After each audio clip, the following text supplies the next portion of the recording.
Olá, seja bem-vindo, seja bem-vinda. Esse é o Viver Bem, o podcast da Unimed São José dos Campos. E o nosso assunto hoje, você já sabe, né? A saúde do homem. Novembro tem uma campanha super importante, Novembro Azul, de prevenção ao câncer de próstata. Exatamente por isso a gente vai bater um papo hoje com o Dr. Pedro Soares, que é urologista, que vai bater um papo com a gente. Doutor, muito obrigada pela presença. Eu que agradeço o convite, prazer enorme estar aqui, falando com o pessoal da Unimed São José e trazendo um tema tão importante, né, tão relevante aí para nós homens. Pois é, Muito super bom. importante. Essa campanha já existe há muito tempo, mas a gente ainda percebe que existe uma resistência por parte dos homens em realizar os exames preventivos. A que você atribui? Normalmente o homem tem uma certa dificuldade de ter essa rotina, né, diferente das mulheres, e eu sempre digo que a gente tem que se espelhar um pouco nas mulheres, porque a mulher já procura um médico desde jovem, né, após o início da menstruação, e vai seguindo ao longo dos anos com uma certa regularidade. Nós homens, depois da parte da infância, que a gente sai do pediatra, fica aquela janela, aquela lacuna, Sim. que a gente não tem muitas vezes uma referência médica, e aí precisa passar a buscar um profissional a partir dos 40, 50 anos, pensando na saúde da próstata. Então isso já é um motivo, né, de baixa procura desses pacientes. Os pacientes têm um receio, né, do urologista, Pois é. porque fala-se muito da questão do exame de próstata e o homem muitas vezes é resistente a isso, mas isso é algo muito fácil de a gente contornar no consultório, através de um bate-papo, explicando a importância, né, dele estar ali, dos exames preventivos.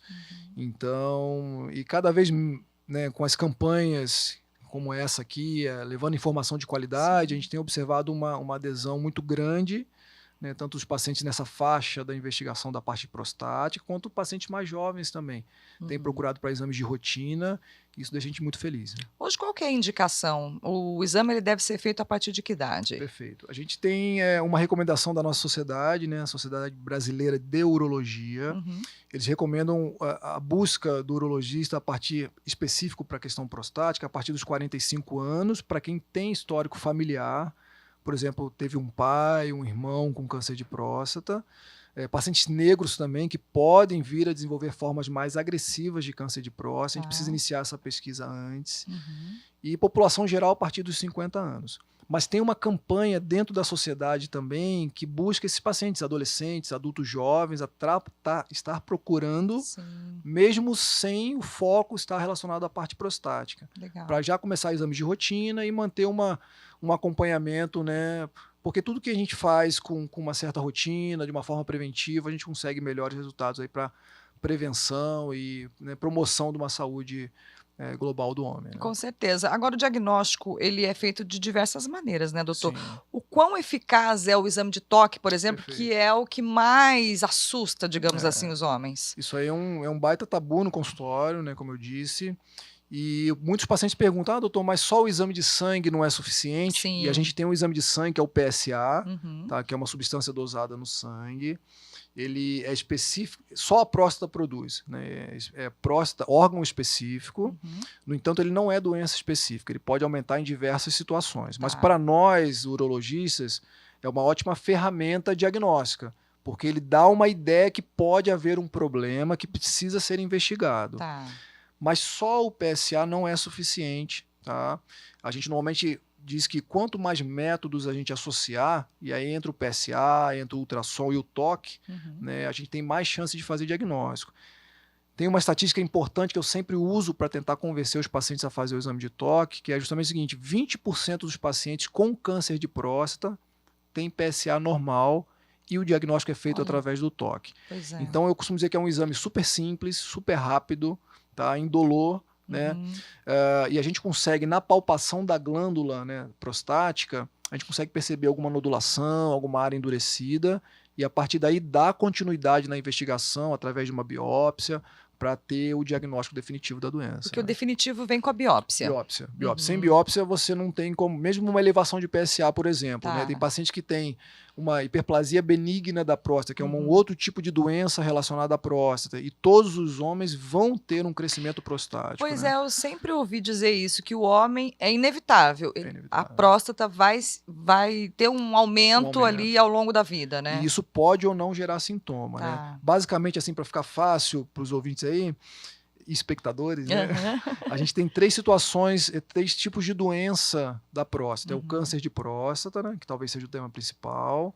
Tem Uhum. o aumento benigno da próstata, que é a hiperplasia benigna da próstata. E tem as Uhum. prostatites, que são as inflamações prostáticas. 3 doenças do mesmo órgão, né? No caso do aumento benigno, todos os homens vão ter um certo grau de crescimento Uhum. e isso pode ou não gerar sintoma. Perfeito. Né? Porque o canal da urina ele passa no meio da próstata. Então, às vezes, ela crescendo, ela pode comprimir esse canal e o paciente passar a ter dificuldade para urinar, um jato fraco, acordar muitas vezes à noite, aquela coisa de para começar a urinar ter uma certa dificuldade. Né? E às Uhum. vezes ele perde muita autonomia do dia a dia, porque ele não esvazia totalmente, a bexiga já fica meio cheia e enche muito mais rápido. Entendi. Então ele fica Uhum. naquela coisa de sair já monitorando o banheiro, isso é extremamente difícil, aí, desagradável Claro, para os homens. com certeza. E as reações inflamatórias, que são as prostatites, que estão relacionadas a quadros infecciosos, muitas vezes bacterianos, que precisam de Uhum. antibiótico e tudo mais. Mas isso não está relacionado diretamente ao câncer de próstata. Uhum. Né? E o câncer de próstata, quais são os sinais? Ou ele demora a dar sinais, doutor?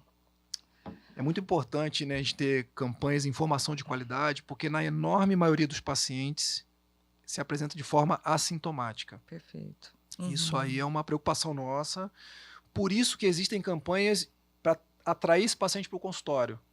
Porque às vezes o homem fala, né, a gente estava conversando da dificuldade do homem procurar, principalmente aquele que não sente nada. Uhum.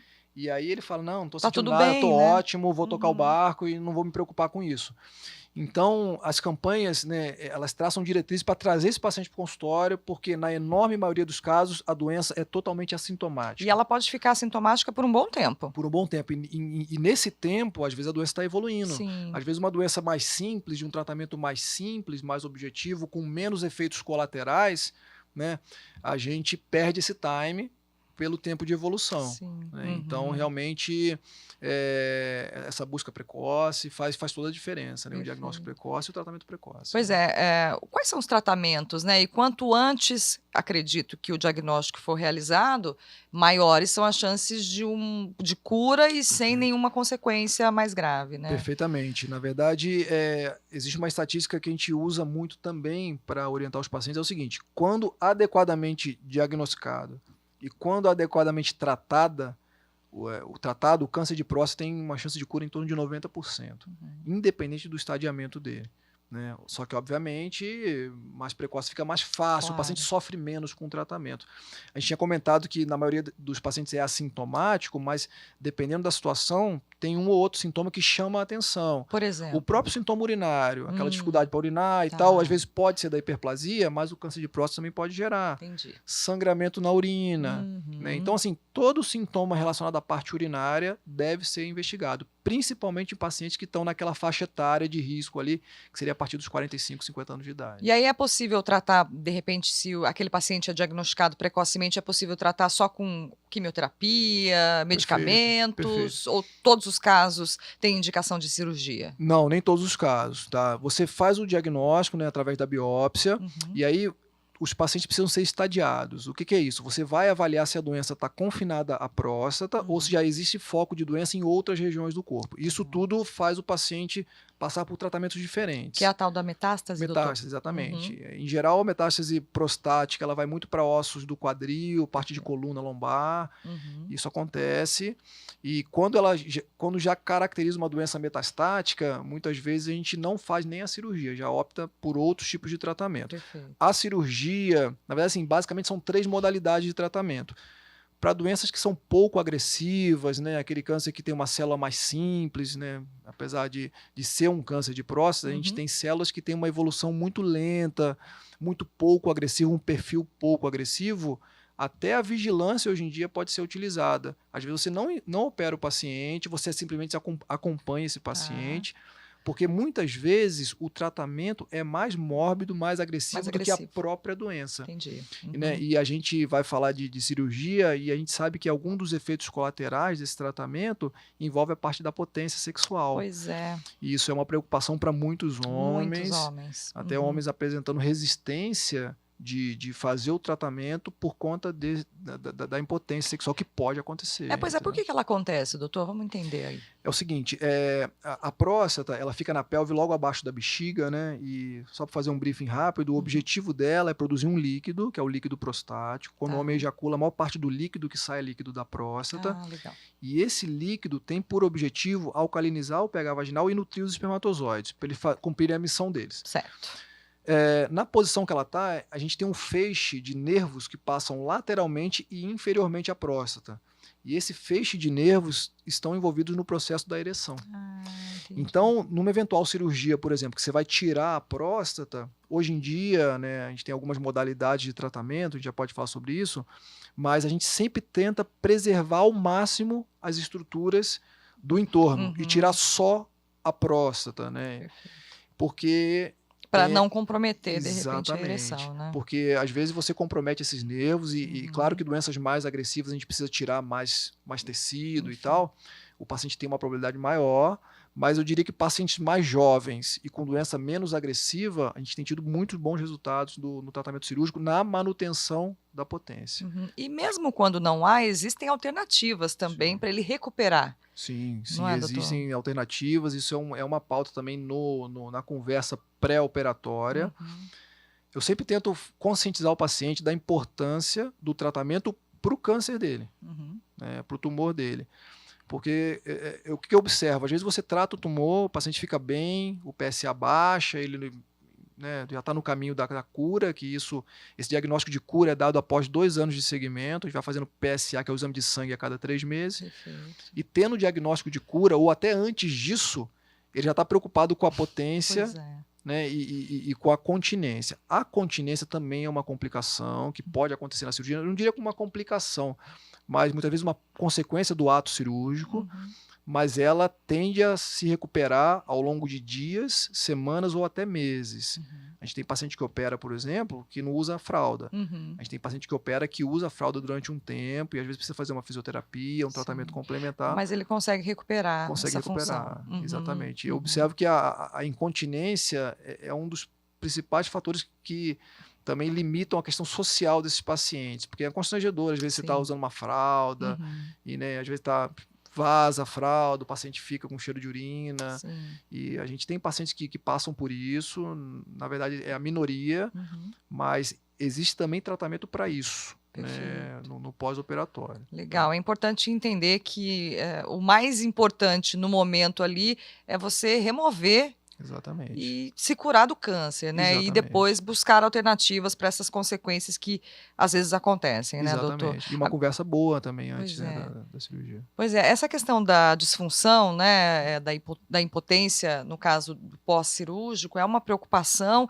e existem alternativas hoje para esse homem recuperar. Que alternativas são essas? Perfeito. E um detalhe, né, que essa impotência não é só o paciente que fez a cirurgia. Hoje em dia a gente tem muitos pacientes procurando a consulta urológica. Eu diria que das disfunções sexuais, a disfunção erétil, impotência sexual é uma das mais comuns no consultório. Tá? A gente tem tido aí, independente da idade, inclusive, né, a gente tem várias causas possíveis para o quadro de impotência. A cirurgia é uma das causas, mas tem causas relacionadas à medicação, tem causas relacionadas a doenças de base, por exemplo, paciente diabético que não trata adequadamente, ele pode desenvolver disfunção erétil. A gente tem medicações, principalmente pacientes que cursam com medicações da parte neurológica, ansiolíticos, alguma coisa assim, até hipertensos crônicos também podem influenciar.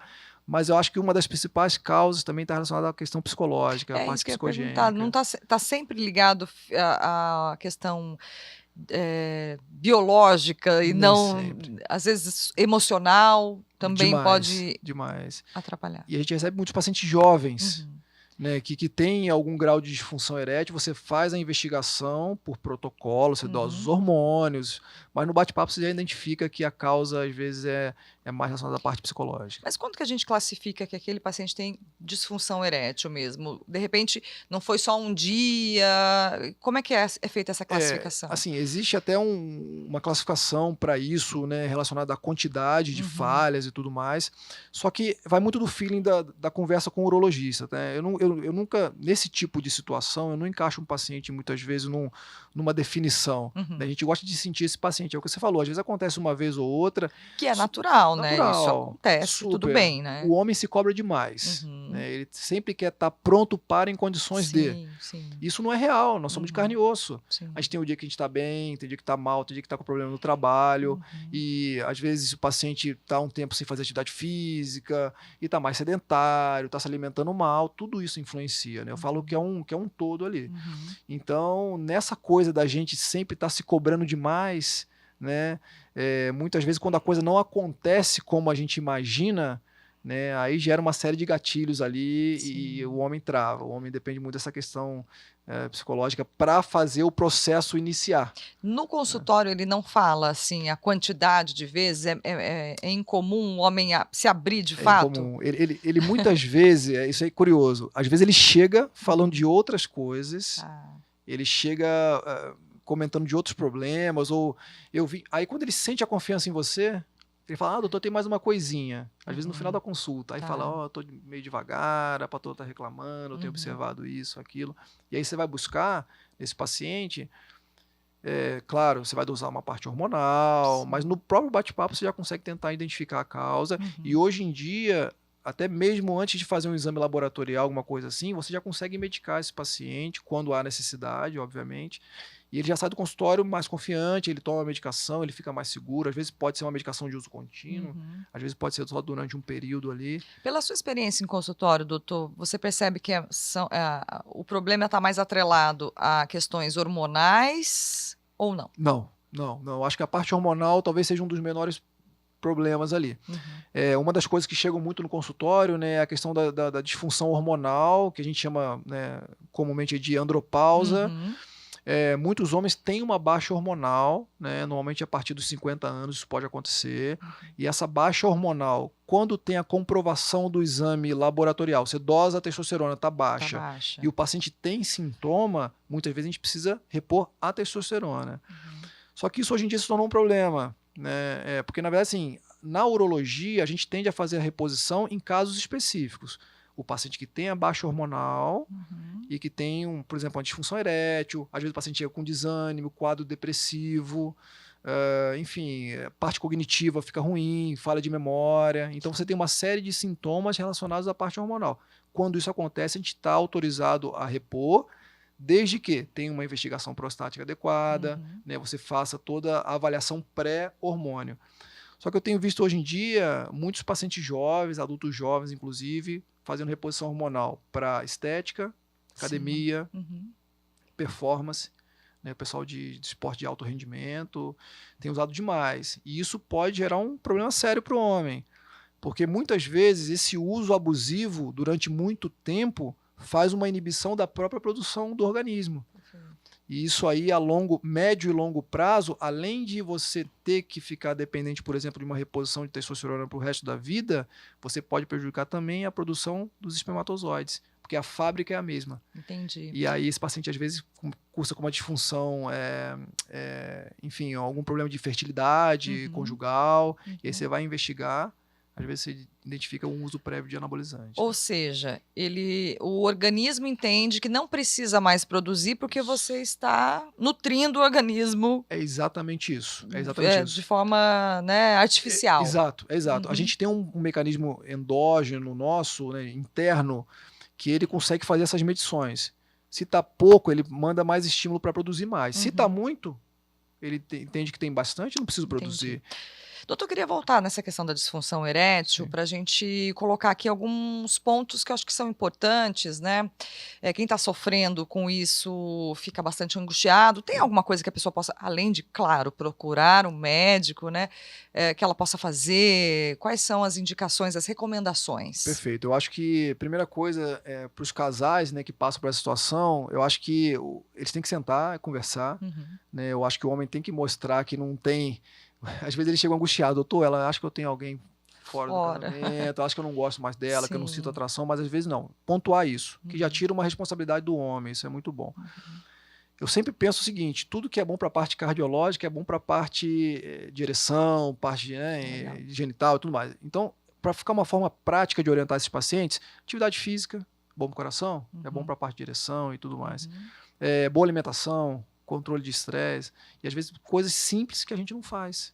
Né? Não adianta ficar ali, às vezes, no sofá, no final do dia, e tá ganhando peso, e tá percebendo isso, e tá se alimentando mal, e querer na hora ser o super-homem. Não adianta. A gente tem que fazer a nossa parte. Né? E é o mínimo. É o mínimo, e não é pensando só nisso, na saúde global. Inclusive, sedentarismo hoje em dia é considerado um fator independente para aumentar a chance, a probabilidade de um câncer de próstata, por exemplo. Né, a gente falou da questão familiar, falou dos pacientes de cor negra e tal, mas o paciente sedentário ele tem um fator maior tanto de risco cardiológico quanto de doenças, né, do câncer de próstata, por exemplo. Então a gente sempre tem que encorajar esse paciente a se mexer. Sim. É importante, isso aí é fundamental. E a ejaculação precoce, doutor?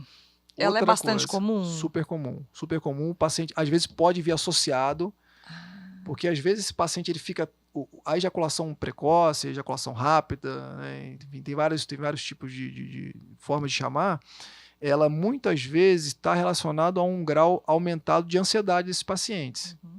E o paciente que é ansioso, né, e normalmente eu identifico isso no paciente, você pergunta se é ansioso para outras coisas, como é que é, ele fala, sou ansioso e tudo mais.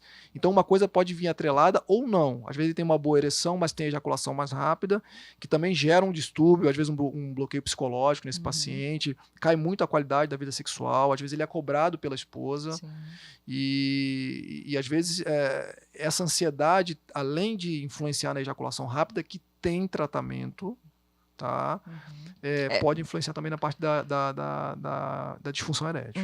É sempre relacionado à ansiedade ou tem algum outro? Na maioria das vezes, sim. Tanto que a base do tratamento, né? Isso a gente faz uma anamnese bem feita, a gente conversa com o paciente, tenta entender o problema dele para saber se é ejaculação rápida ou se às vezes é uma disfunção erétil ou se são as duas coisas e tal. Mas normalmente está relacionado, sim. E a base do tratamento, né, normalmente é um tratamento medicamentoso, que ele pode vir específico para ejaculação rápida, através de algumas classes de medicação, que vai deixar esse paciente mais relaxado, mais tranquilo, mas tem também medidas comportamentais. Né? Hoje em dia, uma coisa muito sensível e é muito relatada para os pacientes, às vezes, o uso abusivo de pornografia. É uma coisa que é delicada de você abordar no consultório, mas a gente consegue chegar nesse ponto, e muitas vezes ele se vê em situações diárias, né, de uso abusivo, e às vezes vai reproduzir uma situação, né, do dia a dia com a esposa, ele não consegue manter ali uma coisa saudável, entendeu? Então isso tem acontecido bastante também. Então a gente vai isso por aí. Tanto para ejaculação rápida como para disfunção? Perfeito, exatamente. O excesso, então, de pornografia pode prejudicar o desempenho sexual? Pode prejudicar. E muitas vezes eles chegam falando isso, doutor, eu acho que pode ser isso. Mas qual a relação? Eu queria entender melhor. Qual a relação? Na verdade é o seguinte, a gente tem uma questão, na verdade assim, a parte hormonal nossa, né, guiado principalmente pela testosterona, gera a questão da libido e tudo mais. Sim. E muitas vezes esses homens que abusam da pornografia, por exemplo, né, eles ficam, entre aspas, satisfeitos, né, de uma forma, enfim, da forma dele, e muitas vezes ele não consegue trazer isso para o casamento dele, para a parceira dele. Então, às vezes, ele vai deixando essa parceira de lado, às vezes ele vai se desinteressando por ela. Mas isso por conta da masturbação? Por conta da masturbação. Normalmente por conta do excesso da masturbação. Tá? Eu costumo dizer para os pacientes que é o seguinte, o homem, ele pode masturbar, ele vai masturbar. Isso aí talvez seja uma coisa inevitável para o homem, para a gente ser bem prático. Normal, e de repente pode até ser saudável, exatamente, né, desde que seja de uma forma equilibrada. Certo. Tá? Porque os excessos prejudicam e muito, e fazem parte também desses distúrbios sexuais todos aí que a gente vê no consultório. Acontece bastante. Vamos voltar agora na andropausa, só para a gente encerrar aqui, que é, para quem não conhece, né, a gente faz uma relação com a menopausa, que é mais falada, né? Nem todo homem vai ter andropausa. Nem todo homem. Como toda mulher vai ter, não. Homem não é assim. Perfeito, não, nem todo homem. Às vezes eu tenho pacientes de 70, 80 anos que estão com a testosterona lá em cima, estão vivendo numa boa e sem problema algum. A gente normalmente começa a rastrear isso a partir dos 50 anos, 60 anos, que tem não diria um pico de incidência, mas o início dos sintomas mais ou menos nessa época da vida.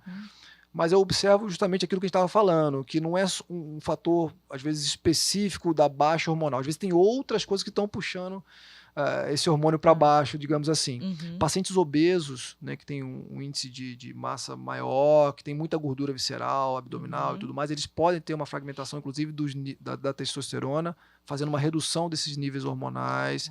O paciente sedentário, mal alimentado, né? Então, assim, é o perfil desse paciente que chega pra gente. No entanto, né, como toda regra tem sua exceção, às vezes eu tenho pacientes que se cuidam super bem e chegam pra gente com uma disfunção hormonal, né? E eles chegam muitas vezes por conta do sintoma, tá? Ele fala pra mim, ó, Pedro, eu tô desanimado, a libido tá baixa, e tô com um quadro meio depressivo, sem energia, sem vontade de trabalhar, e você vai dosar e tá lá o problema. Né? Mesmo aquele paciente magrinho. E aí, nesse caso, é reposição hormonal. Perfeito. A reposição hormonal é uma das formas de tratamento. Dependendo do paciente, a gente faz uma análise específica, a gente pode, às vezes, tentar induzir o organismo a produzir mais, sem ter que repor o hormônio.